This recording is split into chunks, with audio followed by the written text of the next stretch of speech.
All right, well, let's get started. Glad you're here. Hope your week's been progressing well. We're continuing our study.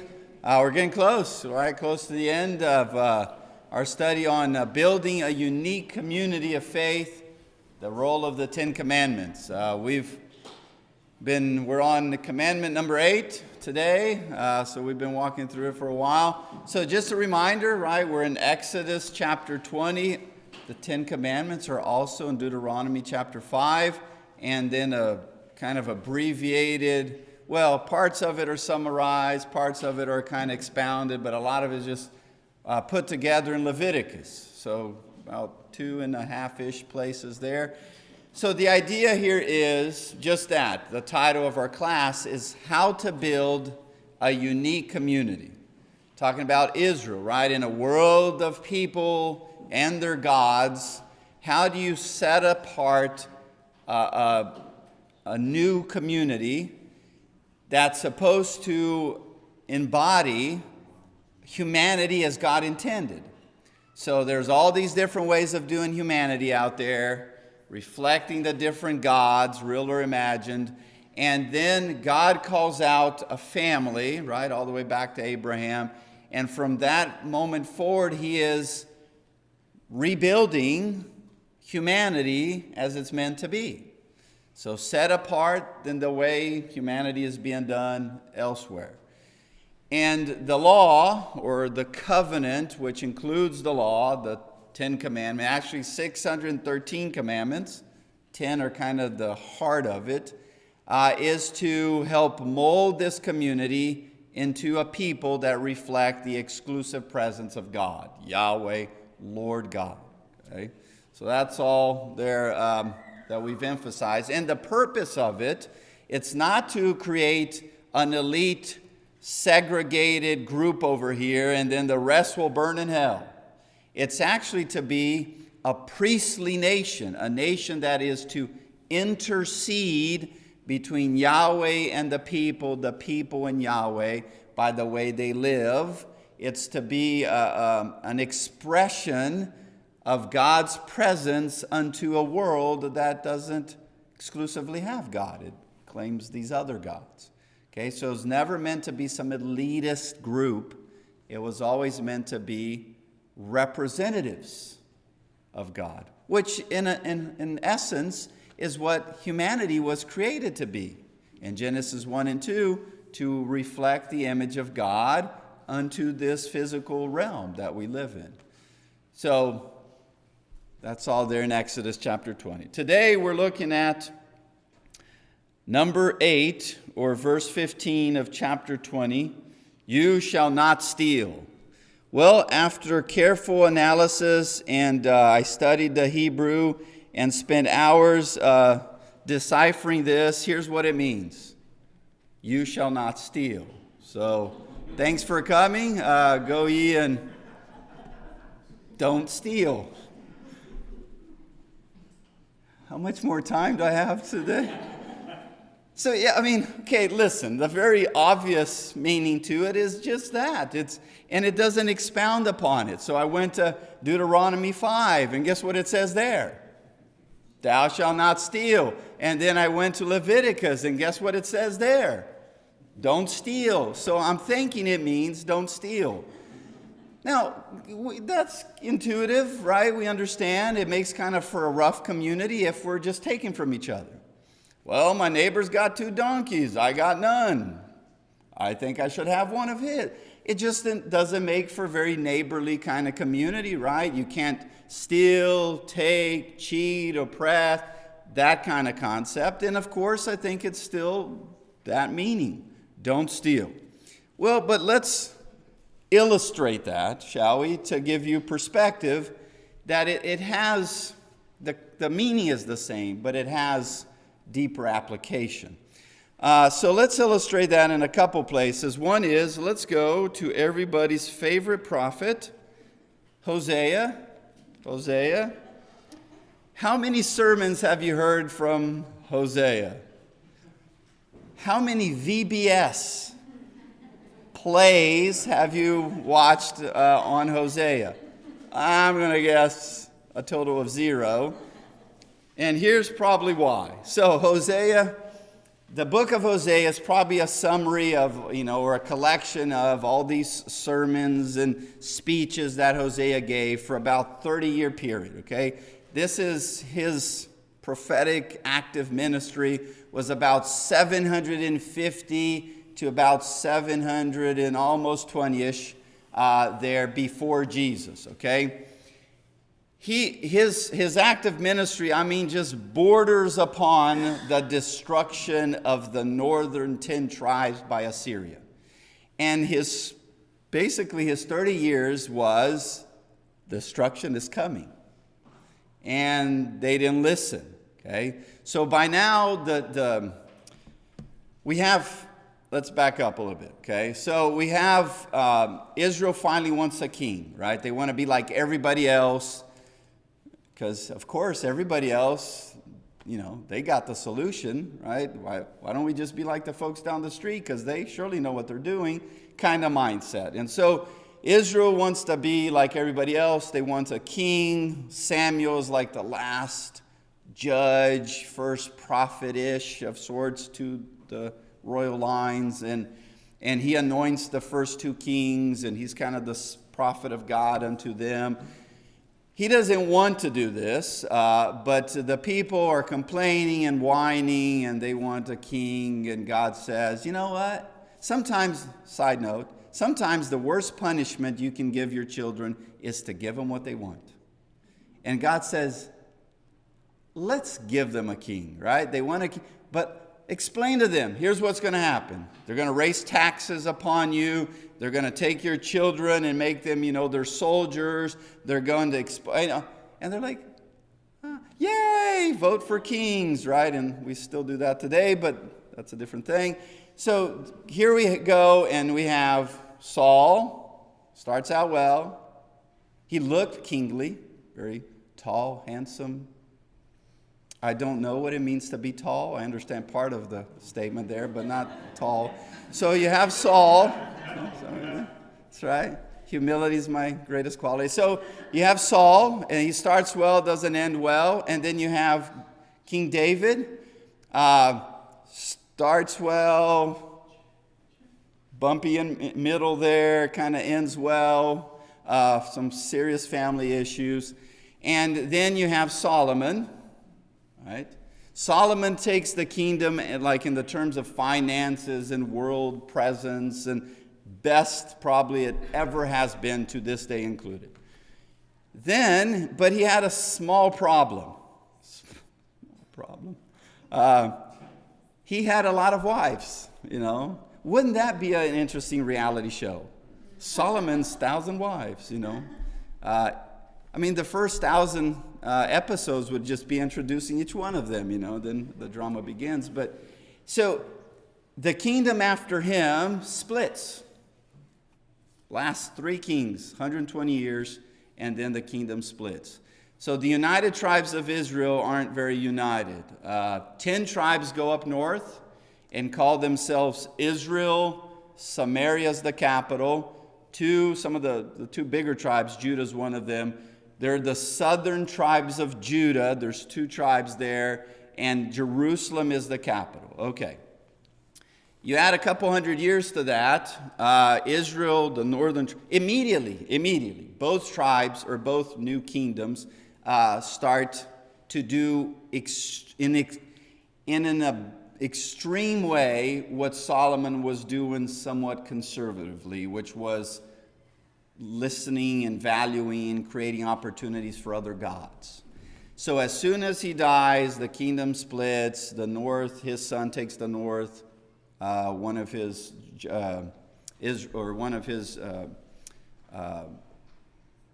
military leaders takes the other. Like I said, it's a mess.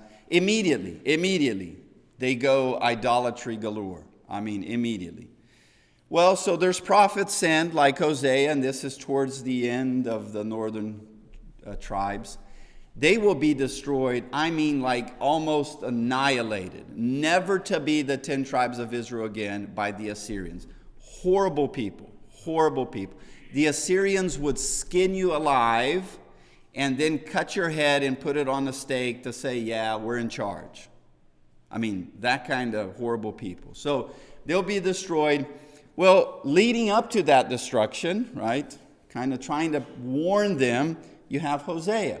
Hosea apparently was kind of part of a richer family, but God calls him, and Hosea, God calls Hosea to marry.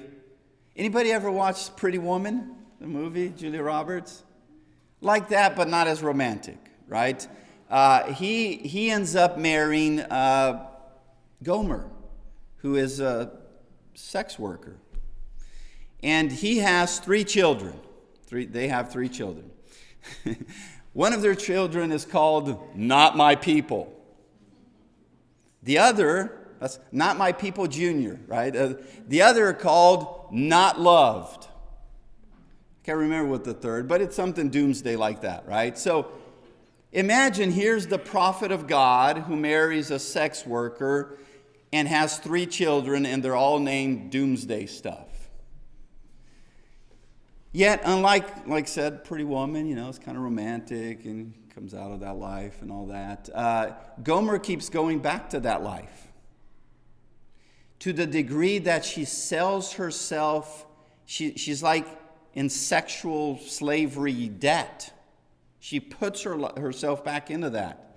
And God tells Hosea to go rescue her.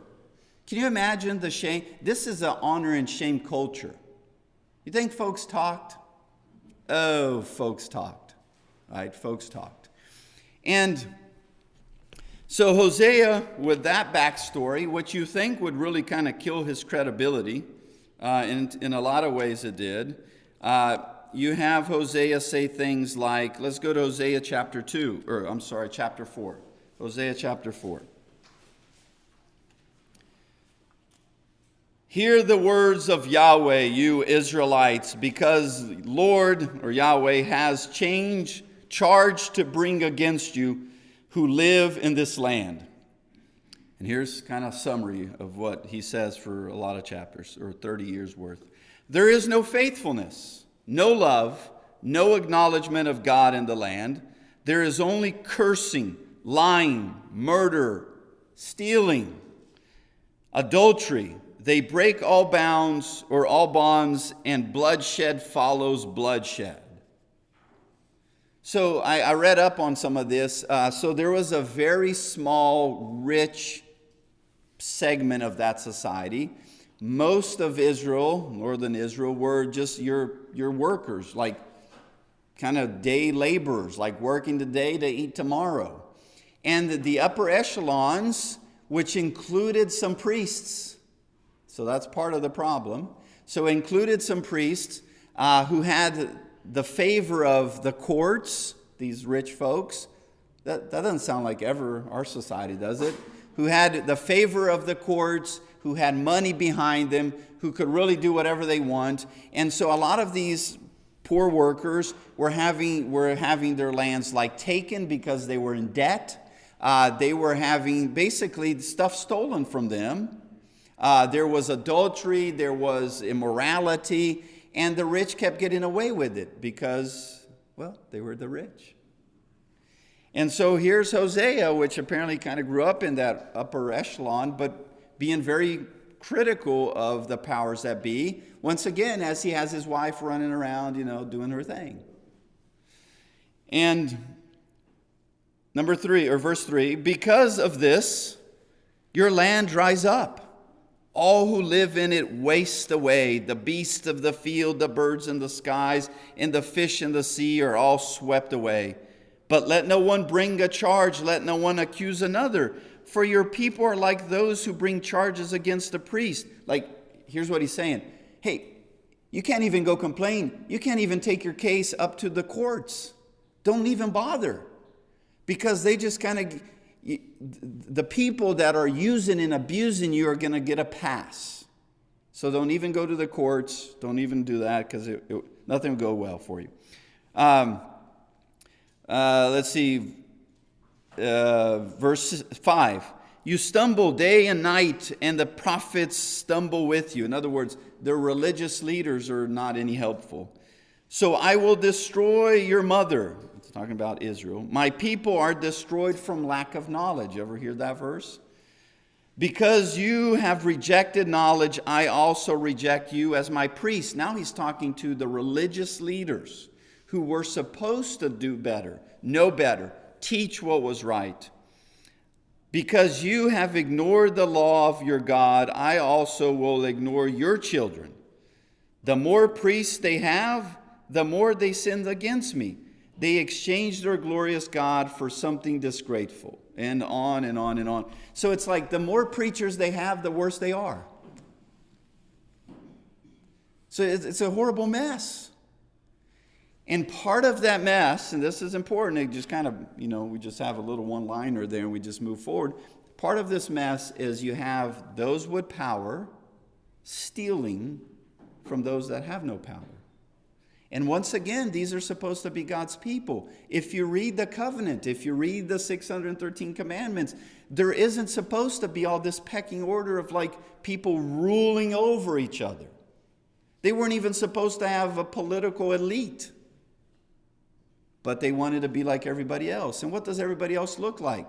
Oppressed. Is that still not our world?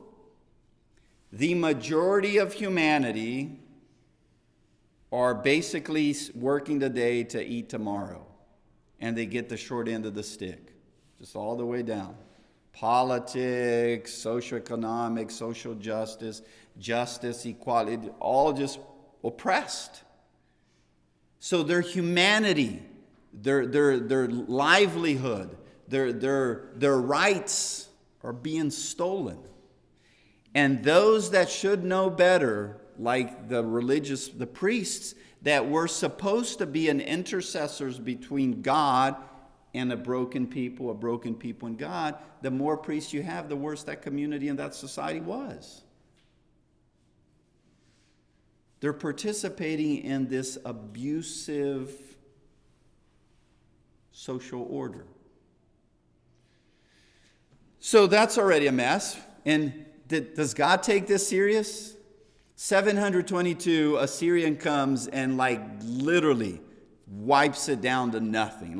They just start at the north and they just go down. 10 tribes just, those that weren't killed, were enslaved, were forcibly relocated through a pagan empire. They go all the way down. They were just going to keep going. They go all the way down to the north or the south, and they knock at the gate of Jerusalem, at the gate. And here's the king of Assyria, his vast army, and he basically says to Jerusalem, "Wait, you think your God's going to save you? What did we do with these people up here? Weren't they part of your gods?" So they're mocking them. They're mocking them.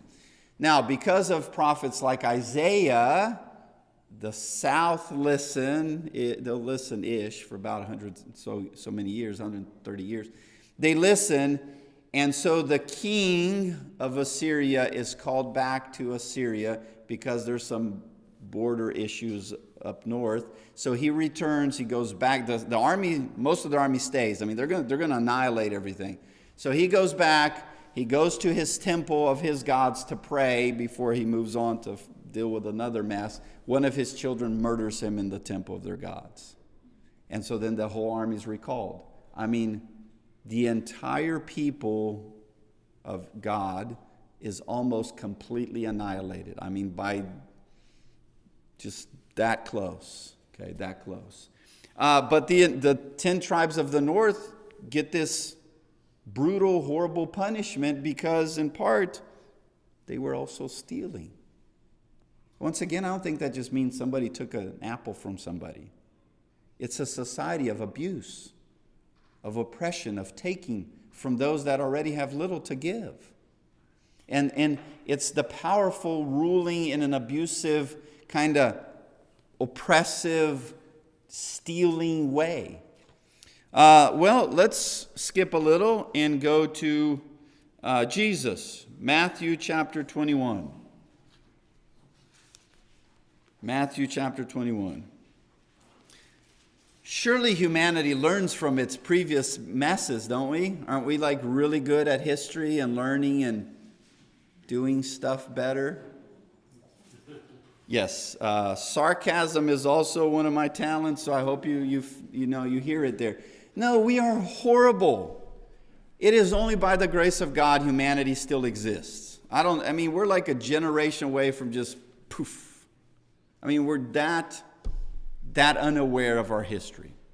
And what we like to do is, oh yeah, those people in the past, bunch of ignorant, nobody, yeah. And then we're like, oh, off we go, because surely we're not them, we're never going to be like them, we're never going to repeat that stupidity of humanity.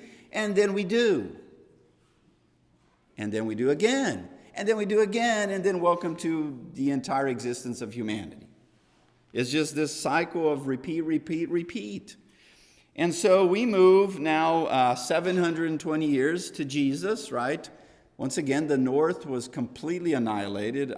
Never to be again the northern tribes of Israel. Now, Israel will take the people that come back and we'll call Israel, but that's not those northern 10 tribes, okay? It's very sporadic remnant. And what's called Israel today is also not directly those 10 tribes. So that kingdom never is again.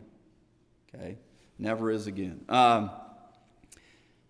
So Jesus, we go to Jesus.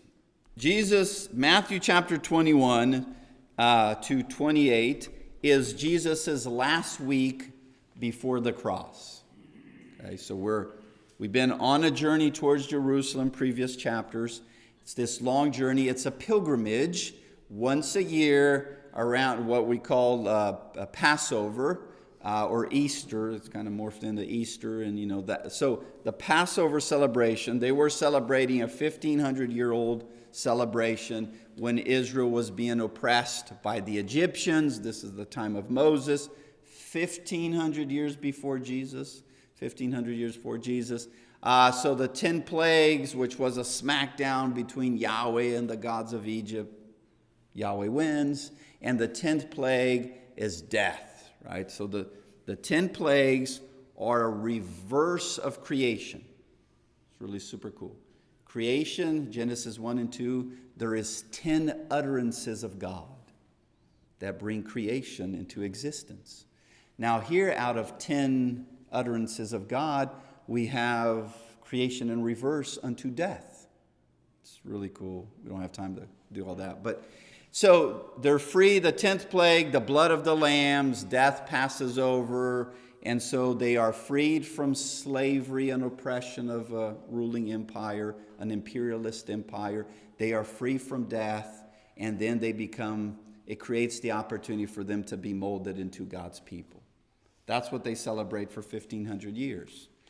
So during that time, folks would have come, because by now, because of historical reasons and oppressive nations, that most Jews don't even live in Jerusalem. Most Jews don't even speak Hebrew. But they would still make a pilgrimage towards Jerusalem. Jerusalem had about 50,000 people living there at that time. Some estimate 200,000 to 500,000 people would make that pilgrimage. And Jesus and his disciples are part of it. So they're on this long journey there. Chapter 21, they arrive. As they are arriving, we have what's called the triumphal entry. Are you with me? Remember that story? That's been a good VBS story, right? Jesus on a donkey, and the folks are like singing Hosanna, Lord, save us, Son of David. It's super exciting.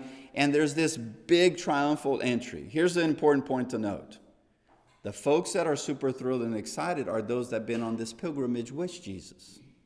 Jerusalem is stirred. That's not a positive word. Jerusalem, those that live there that are kind of in the center of that power and the politics and the corruption and Rome's presence, and it's very tense and there's war brewing, and they're not happy. Because the claim is clear. This podunk nobody from the sticks who speaks hee-haw claims to be the king of Israel. Who's he? What do you mean, king of Israel? We have kings, things are tense, don't come stirring. And so they're worried. But Jesus comes in, there's this glorious, people are excited, they're like the pilgrims, and he marches all the way to the temple. Remember your story? You with me on this? He gets off the donkey, walks into the temple. What does he do there? He's angry. He starts flipping tables and smacking people around. Well, he's just moving things, and there's money changers, and there's people selling animals. And he says, verse 12, chapter 21, Jesus entered the temple courts and drove out all who were buying and selling there. He overturned the tables of the money changers and the benches of those selling doves. It's random. If you've ever been on a mission trip with me, you get the concept of changing money. It's a little iffy. Now, you can do stuff on the ATM. It gets a little less iffy. But when we went to Honduras, there at the airport, here, there's a guy who knows a guy who knows a guy who shows up with a wad of money. And he goes, yeah, how much you need? And so here's the scene, me, and the guys, and we shake hands, and, and then you're exchanging money. And you get a better exchange rate that way than if you go to the official channels, because the official channels are extorting money from you. They're like the tourist trap. Here's the tourist trap. Yet the tourist trap in Jerusalem is not outside in the markets, it's inside the temple. You're being trapped by your faith. They're entrapping you because of your faith. And so you go into the temple courts, and we know historically the high priest, Caiaphas, it was all out there, but he moved it into the outer courts, which was the court of the Gentiles. Anybody could enter there. Anybody wanting to approach the God of Israel, you could enter there. So he moved all that there, because now Caiaphas takes, y'all do this here? Brazil, this means money. Takes a little from the top. That's also a thing in Brazil. That means you're skimming off the top. So Caiaphas is not just aware that these folks are abusing these pilgrims, because you got to exchange money, otherwise you're not going to buy stuff. He's not only aware, he's endorsing it. So the high priest, the one who's claimed to be the highest representative of God at the temple, which is to symbolize the presence of God, is stealing from the people.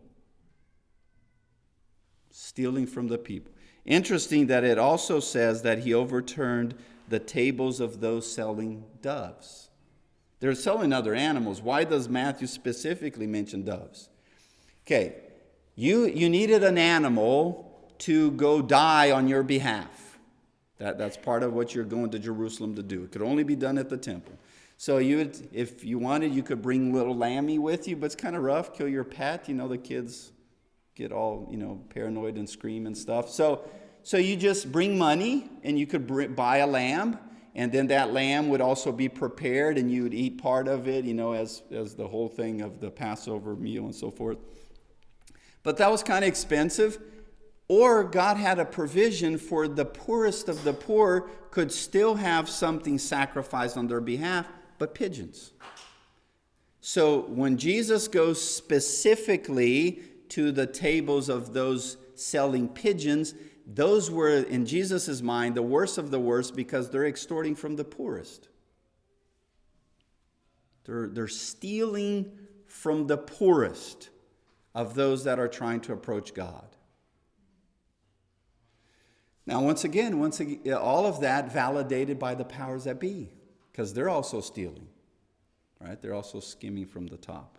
So then Jesus quotes two Old Testament passages, which we're going there. Verse 13, "It is written," he said, "my house will be called the house of prayer." And then he puts together another quote, "but you are making it a," quote, "den of robbers." Den of robbers. Once again, this isn't just thou shalt not steal, which don't. But here's those with power claiming to represent God are stealing from those that are trying to approach God. They're using people's faith, they're using people's interest in God to scam them, to abuse them, to take from them. And is Jesus happy with this? Is Jesus just kind of shaking his head, tourist traps? You know that water that costs 25 cents, but they sell it for, what, like $8? Yeah, no, Jesus isn't just shaking his head. He is angry. And he's claiming, as the king of God's people, this isn't right. This isn't right.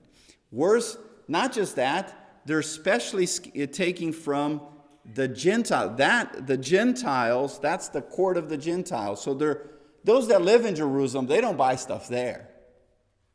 Right? But these pilgrims don't know much better, unless they had some relatives there maybe. But then the Gentiles, the non-Jews who are coming and making great efforts to show interest into the God of Israel, are being taken advantage of by God's people. Right? By the representatives of God's people. So let's go places here. He quotes Isaiah and he quotes Jeremiah. Let's go to Isaiah first. Isaiah 56.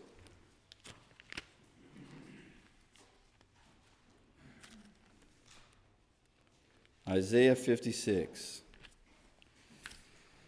Let's just read a portion of it. Starting there, verse 1, we'll go to verse 8. Isaiah 56. Verse 7 is what he's specifically quoting. But he wants the reader to make this leap. Don't just read what Jesus said. Read what Jesus is saying without saying it. Right? He just makes a quote, but he wants you to go grasp the whole effort, the whole original meaning of that statement, and then see how Jesus is applying it, then apply it to you. So there is no way, listen carefully, to truly understand what we call the New Testament, which is unfortunate to call it that, but the New Testament, without you understanding the entire storyline. But all right, that's a different thing. Okay, chapter 56, Isaiah. This is what the Lord says. So Isaiah is trying to save the south from what Hosea wasn't able to save the north from. And this isn't theoretical. They're like knocking at the door of Jerusalem. Okay? Once again, 700 years before Jesus. Maintain justice. Do what's right. For my salvation is close at hand, and my right relationships will soon be revealed. Blessed is the one who does this, the person who holds it fast, who keeps the Sabbath without desecrating it, and keeps their hands free from doing evil. Let no foreigner who is bound to the Lord say, the Lord will surely exclude me from his people, which, by the way, is what the priests are scamming the foreigners on. So Jesus, this isn't, time of Jesus, the folks ain't doing this for the first time. And let no eunuch complain, I am only dry as a dry tree. There's a whole thing there, but we'll skip that. Verse 4, for this is what the Lord says, to the eunuch who keeps my Sabbath, who chooses what pleases me and holds fast to my covenant, to them, so the foreigners, I will give within my temple and its walls a memorial and a name better than sons and daughters. I will give them an everlasting name that will endure forever. Yet what are folks doing in the times of Jesus? Exploiting the foreigners. Remember that story in Acts where the Ethiopian eunuch? He got exploited there too, even though he made a journey from Ethiopia. Ethiopia is down here on the eastern part of Africa. I mean, that's not a small journey. But he makes that effort and gets there to be exploited by the powers that be. Verse 6, and the foreigners who bind themselves to the Lord to minister to him, to love the name of the Lord and to be his servants, and all who keep the Sabbath without desecrating it and who hold fast to my covenant, these I will bring to my holy mountain, talking about Jerusalem, and give them joy in the house of prayer. Their burnt offerings and their sacrifices will be accepted at my altar, even though they got charged an arm and a leg for a pigeon. For my house will be called the house of prayer for all the nations. Once again, where's Caiaphas exploiting people the most? At the court of the Gentiles. So where the nation should be gathering. Right? So Israel was always to be a beacon to all the nations. Remember our whole premise in Exodus chapter 19, before the Ten Commandments? Verse 8, the sovereign Lord declares, he who gathers the exiles of Israel, I will gather still others to them beside those already gathered. So once again, this concept of the nations. So Jesus wants you to plug all this in with that one statement he made. It's supposed to be my house of prayer. What's the problem? They're stealing from the nations. They're stealing from the nations. Jeremiah, Jesus quotes Jeremiah as well, chapter 7.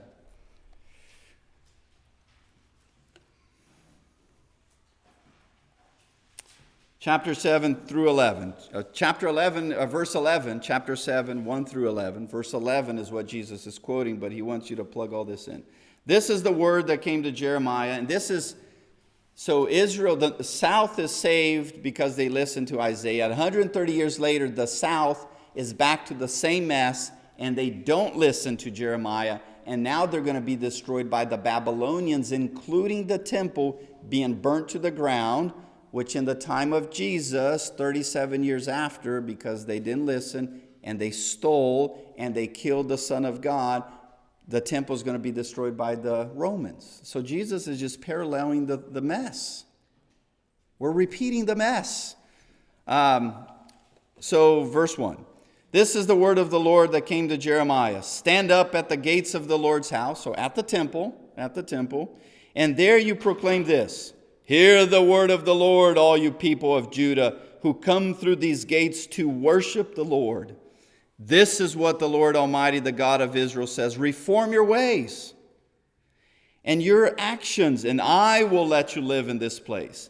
Do not trust in deceptive words that say, this is the temple of the Lord, the temple of the Lord, the temple of the Lord.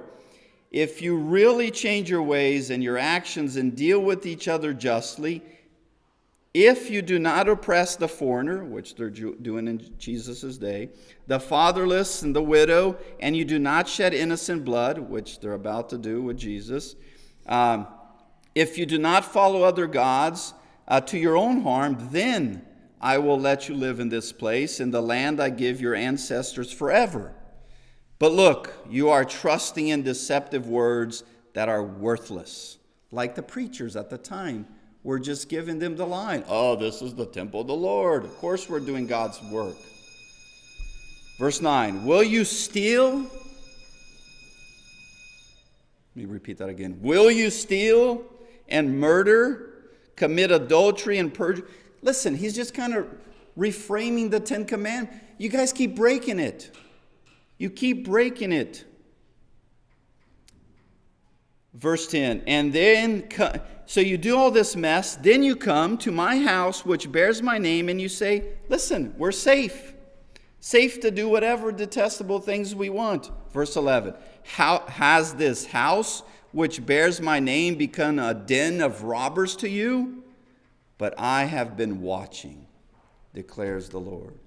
And here's what comes, the destruction of the south, and the temples burnt to the ground. Why? Because in part, they became, the presence of God was used to steal from those that came to worship God. The powers that be used their power, their influence, and people's faith to use and abuse them. Has that ever been done in history? Yes. Yes.